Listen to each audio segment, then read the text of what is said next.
Bienvenue à Rouge et Or Express. On commence l'émission cette semaine avec le rugby féminin puisque les séries éliminatoires s'amorçaient samedi au Stade TELUS Université Laval. Le Rouge et Or recevait en demi-finale sa bête noire, les Stingers de Concordia, qui ont eu le dessus sur eux au cours des 3 dernières années en demi-finale du RSEQ. Les protégés de Dominique Duquette semblaient en bonne voie de mettre un terme à cette vilaine séquence, prenant les devants 17-7 à la demi. Le vent a toutefois tourné en seconde mi-temps, les visiteuses marquant 4 essais de suite avant que le Rouge et Or ne réplique. Mais trop peu trop tard, la saison 2016 des Lavalloises prend de nouveau fin de façon abrupte face aux Stingers. Ils sont arrivés avec leur jeu en puissance, on était prêts pour ça, on était capable de récupérer des ballons, les écarter et capable de marquer. On l'a pas fait aussi souvent, on a manqué des occasions, ce que je viens de dire, en première demi, qui sont venus nous hanter en fin de match. Mais c'est sûr que la possession de ballon en deuxième demi, on l'a pas eu avant les 10 minutes qui restaient à la fin. Il faut leur donner le crédit, ils se sont battus pour l'avoir. C'est très difficile de marquer quand t'as pas le ballon. Football maintenant, le Rouge et Or avait un défi bien précis devant lui lors du match de dimanche face à Bishops, accorder le moins de points possible pour tenter de rétrécir l'écart qui le sépare des Carabins au premier rang du classement. Mission accomplie, Laval a réduit au néant les chances des Gators de s'inscrire au pointage. Ceux-ci sont venus bien près à la fin de la première demi, mais le Rouge et Or a bloqué le botté de placement de 27 verges. De l'autre côté, l'attaque a roulé à plein régime, obtenant 44 points, notamment grâce au brio d'Hugo Richard et Sébastien Serré. Montréal et Laval ayant la même fiche et ayant divisé leurs affrontements cette saison, le nombre de points alloués est ce qui risque de départager les deux formations et au terme des affrontements du week-end, les Carabins en ont accordé 5 de moins que le Rouge et Or avec une seule partie à jouer de chaque côté. Ce gain sans équivoque était le 150e de la carrière de Glenn Constantin à la barre de l'équipe et l'entraîneur-chef a tenu à rendre crédit à ceux qui l'entourent. C'est compliqué de beaucoup de monde, de travail, de beaucoup de joueurs. C'est les anciens aujourd'hui, c'est moi qui est club de ça, mais je suis très fier, très heureux, mais je pense que c'est vraiment le travail de beaucoup d'entraîneurs qui ont passé vers ici, qui sont maintenant ailleurs, et ceux qui sont ici, et tous les joueurs qui ont joué, l'organisation m'a donné la possibilité d'avoir ce programme-là, de bâtir ce programme-là. Je suis très reconnaissant, très humble. Vedette offensive grâce à 185 verges accumulées au sol et un touché, Sébastien Serré a récolté pas moins de 10 des 29 premiers jeux de l'équipe. Le porteur de ballon était évidemment heureux de voir plus de terrain qu'à l'habitude. C'est pas un match que j'ai tout le temps, mais c'est le fun de pouvoir avoir le temps de jeu et pouvoir voir ce que je suis capable de faire. Probablement que les coachs ont peut-être plus confiance. Comme je dis, ça ne changera pas ma préparation. Je suis probablement tout le temps comme j'étais partant. Puis comme Christopher puis Larry. Puis on est tout le temps contents pour l'autre aussi quand eux ils ont des grosses games. Puis des fois ça bouscule d'un bord ou de l'autre, dépendant de la journée qui est la même chose comme on dit. Félicitations à Mira Bissonnette qui a bien fait de braver les intempéries et venir encourager le Rouge et Or dimanche puisqu'elle est l'heureuse gagnante de la Loto McDo Rouge et Or et est repartie plus riche de 1 757 $. On reprend ça en demi-finale le 5 novembre prochain.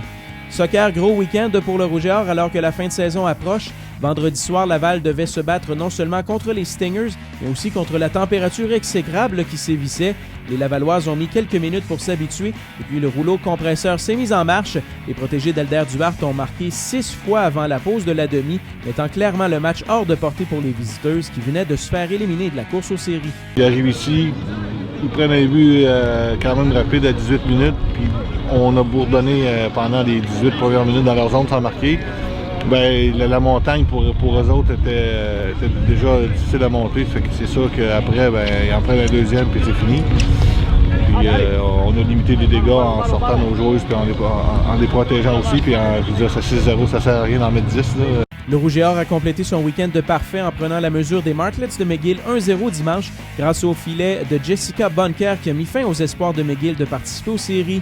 Arielle Roy-Petitclerc a été élue joueuse du match pour une deuxième rencontre de suite.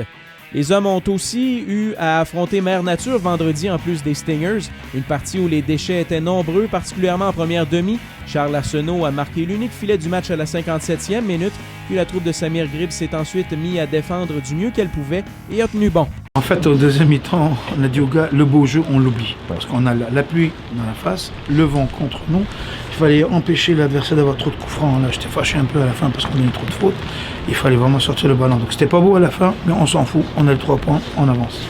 Laval est aussi reparti avec les 3 points dimanche au stade Percival Molson, un gain de 2-0 qui permet aux Rouge et Or de prendre la deuxième place du classement du RSEQ, un point devant l'UQAM qui a toutefois un match en main. Le basketball était de retour au PEPS ce week-end avec la présentation du traditionnel tournoi Rouge et Or. L'équipe féminine a poursuivi le bon travail amorcé depuis le début du calendrier pré-saison en battant d'abord UNBC vendredi, puis les Huskies de St. Mary's samedi, un gain qui a grandement satisfait l'entraîneur-chef Guillaume Giroux. C'est une grosse victoire, c'est une équipe qui a fini 3e au pays l'année dernière. Ils ont perdu un joueur important, mais c'est une grosse victoire pour nous. L'UQAM les avait battus aussi en pré-saison. C'est une équipe qui va être bien classée là, nationalement. Fait que je pense que c'est vraiment important pour notre programme. On pense qu'avec ça, puis demain, c'est important aussi de remporter notre match qu'on pourrait être classé nationalement aussi. Les espoirs de Giroux pourraient très bien se consolider puisque les filles ont répondu à l'appel le lendemain en défaisant les GGs d'Ottawa, une autre formation du top 10 l'année dernière. Chez les hommes, le tournoi Rouge et Or s'est amorcé du mauvais pied jeudi. Une défaite de 75-71 contre l'Université du Nouveau-Brunswick, dont l'issue s'est jouée en toute fin de match.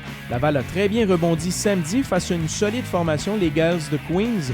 La part des Alexandre Leclerc et Carl Demers-Bélanger, tous deux auteurs de 19 points, a été un facteur déterminant dans la victoire de 77-69 au grand plaisir de l'entraîneur-chef Jacques Clément Jr. Les gars ils ont bien joué, ils ont joué fort, on a fait quelques petits ajustements défensivement, un petit peu plus agressif, un petit peu plus de pression, puis je pense que ça a payé aujourd'hui, mais on est loin d'être rendu encore, mais la bonne nouvelle c'est qu'il nous reste un bon 3 semaines avant le début de la saison. Volleyball féminin, la saison régulière débutait dimanche à Montréal pour le Rouge et Or et la troupe d'Olivier Caron pouvait difficilement demander mieux comme résultat.